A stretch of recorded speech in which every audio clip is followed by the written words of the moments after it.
Hello everyone.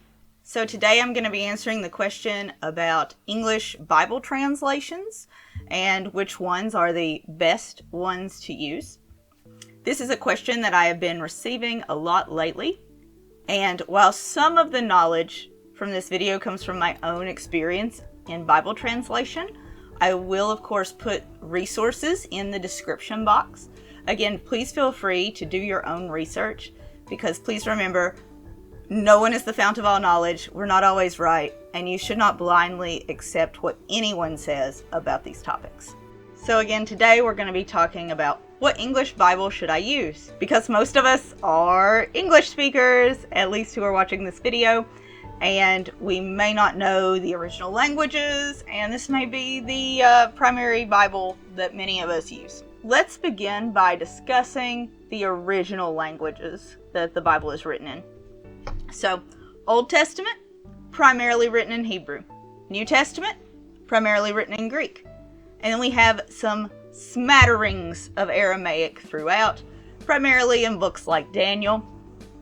So if whoever is translating the Bible needs to be proficient in 3 languages, technically 4, right? Because we're translating it into English to be able to do this. So then I found this lovely image of the types of Bible translations, and we have the acronym and what it means here. This isn't all encompassing of all of them. I just found this to be fairly accurate and thought I would share it for ease of discussion. So on the left, you see we have the word for word translations. And then on the right, we have paraphrase, and in the middle, we have the thought for thought translation. And these are kind of the different schools of thought, so to speak, about how to translate the Bible. Now, when I first began Bible translation, my thought was, oh, of course we want a word for word translation. Why would we not want that? However, it is a little more complicated than that. So the reason for that being that when you work in translation, you soon realize that there are certain phrases, certain idioms, certain aspects that don't always translate well word for word. For example, if we take English, let's think about a phrase like saying someone has a frog in their throat. That is an idiom. And maybe it doesn't translate well into other languages because they may not use the same phrase. And so if we were to literally translate the word for frog and the word for in and the word for throat, they might mistakenly assume that someone had swallowed a frog. So it's these type of instances where word for word may not be the best, but the emphasis for word is a lot more of, I am going to be as literal as possible, but then it becomes the reader's job to really understand the context and do a lot of the interpretive work.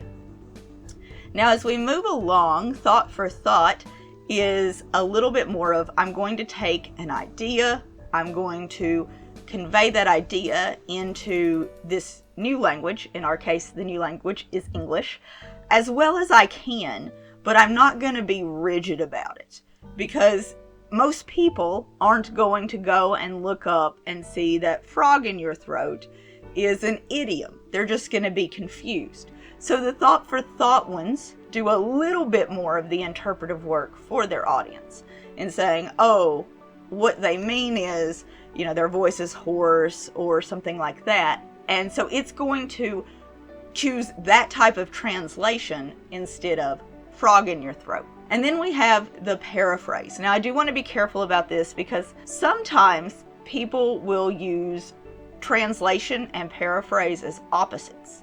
And paraphrase can be a paraphrase off of an English translation.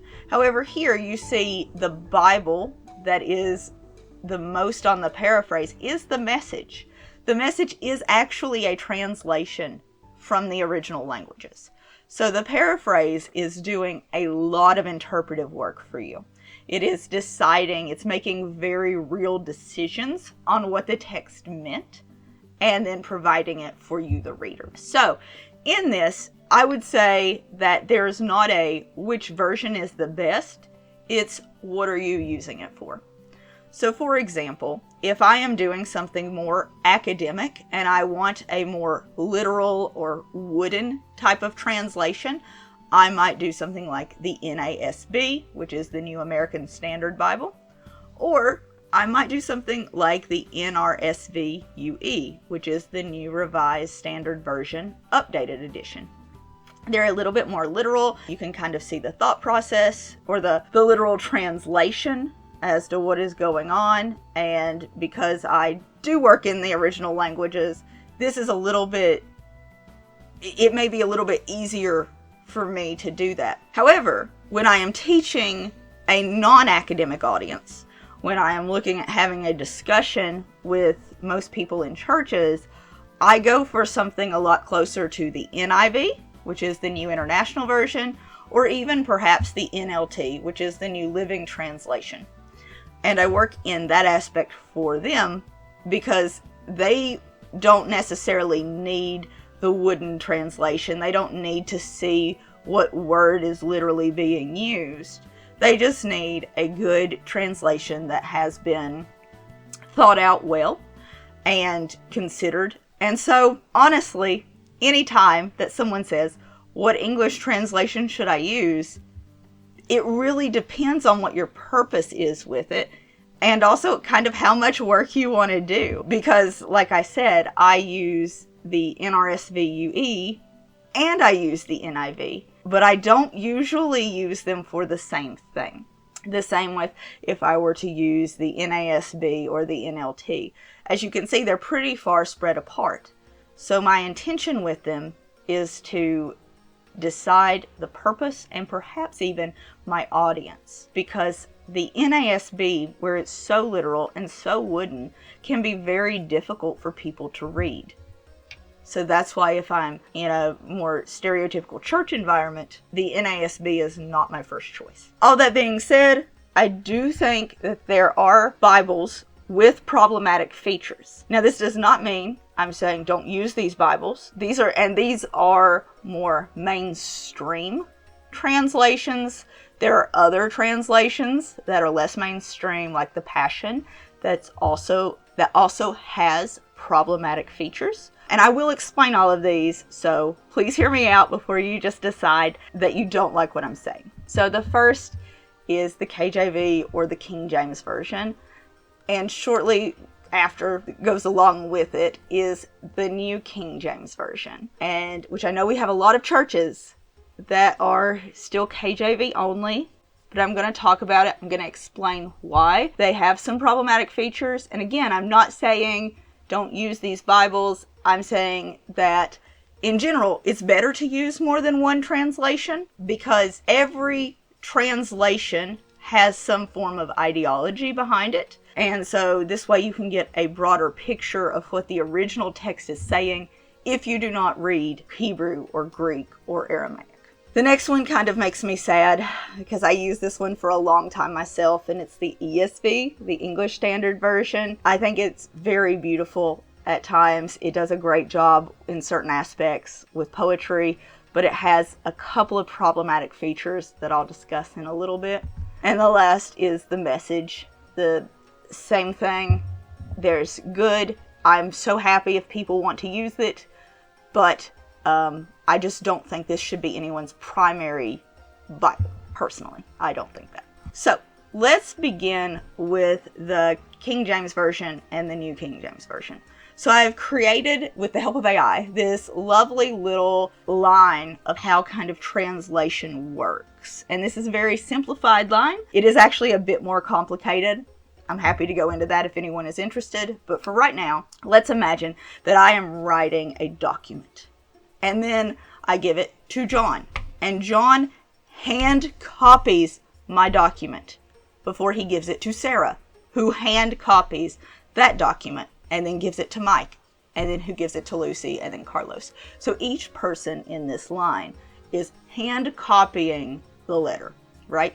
And then we get to the translation. So when we think about the King James and the New King James Version, when they were translated, and they were masterpieces of their time, in this line, they have documents that go back to Lucy. which is fine because the Bible is really reliable. The people who copied it were very dedicated in what they were doing. They were very meticulous and careful. If you have ever hand copied something, you know there were mistakes. No matter how careful, no matter how meticulous you are, there are mistakes. So by the time we get to Lucy, there are already several small errors in the document. And so since then, new manuscripts have been found. People have found older manuscripts. So now we can go back to Sarah or even John. So when something that was in Lucy's document conflicts with something in Sarah's document, other versions will assume that Sarah's document is more correct. And there's a lot of reasons for this as well. Again, this is a very simplified version of this. But the King James Version and the New King James Version only go back to Lucy. So we have some conflict in a few verses as to what's actually happening, or sometimes there are aspects that have been added over time. So we know that Sarah's version is probably the more accurate one. And this is one of the reasons why most scholars will avoid the King James and the New King James Version. It's not as old as some of the other ones, even though they're newer, so to speak. You might have heard people say, oh, the NIV takes things out of the King James, or it changes things. Okay, that is a fair concern, but it does that because it's realized that, oh, the oldest manuscripts are read this way. So it's not like the NIV is trying to wage war against the King James. It's just that the oldest manuscripts have shown, oh, this wasn't in there. Oh, it didn't actually say this. And so on. It's absolutely fine if you want to use the King James. I will let you know that there is nothing more holy or accurate about thee and thine and thou than you and your. It's simply the second person pronoun. So there is nothing special about the Old English in the King James. In fact, if King James were translated today off of the exact same manuscripts, it would not use thee or thine or thou, because we don't speak that way. And the only reason they used it then is because they spoke that way. So that is why the King James would not be my first choice in Bible translations. So now the ESV. And as I said, the ESV is one that makes me a little bit sad just because I personally used it for so long. And because I think it does a good job in a lot of ways. If you remember on the little diagram I showed you, it's kind of at the end of the more word for word one. And so I think they did a good job of striking a very good balance in a lot of places. However, one of the things the ESV wanted to claim is that it is providing you a translation without interpretation. And this is simply not true. It is not true for any Bible translation. Every single translation is translated by a committee or by a single person, and they are doing their best. Like, I have no doubt these people are dedicated and they are trying to give you the most accurate version of Scripture. However, ideology always comes into play because there are verses that can be translated differently. Again, I'm not saying that this makes any version of the Bible unreliable. I'm just saying it's something to be aware of. And the ESV has some of the strongest ideology in certain places. Because of who the ESV is translated by, it is a group of more conservative, reformed people who did the ESV translation. And so there are certain aspects like predestination or women's roles that come out very strongly in the translation. To the degree that when I was reading it, I started to realize, oh, this doesn't sound right. And I would have to go and check it myself. And the reason that I put the ESV on this list is because I realized if I couldn't trust the translation enough to read it without having to go and check everything myself, then that was a problem. So that's part of why. One of their biggest controversies is actually over Junia, who is someone who appears in Romans 16:7. Now, Junia is someone that many people don't even discuss. As far as most people know, it's just a name in this Bible verse. But the controversy part is, I put the Greek at the top, and it is this phrase, epistemoi in tois apostolos. That's the Greek phrase that is giving us some problems here. There are two ways to translate this phrase. One is inclusive, as in these people are among the apostles, and one is exclusive, as in they are outside the apostles. And for most people reading the English translation, you might not even notice a big difference here, because I've put the ESV, the NRSV/UE, and the NIV all in bold to show you the differences. So the ESV chooses to translate this exclusively. It says they are well known to the apostles, whereas the NRSV/UE says they are prominent among the apostles, implying inclusive, whereas the NIV says outstanding among the apostles, also implying inclusive. Now, the reason this is such a problem, what I believe the reason behind the ESV's choice to use the exclusive translation, and it is because Junia is a woman's name, and the translators of the ESV would have had a little bit of an issue with a female apostle. And so even though this exclusive interpretation is much less common, they've still gone with it. When I say it's less common, I do mean significantly less common. While I can't say this translation is an impossibility, it is an improbability. It's not very likely to be correct, to the point that not only do most translations translate it inclusively, that Junia was in fact an apostle, but also that is how she was seen by the early church, that Junia was an apostle. So this is one of the big reasons that the ESV is on this list, is because if there is something more controversial in there, they always seem to go with something that matches their theology over the likelihood of what the text actually says.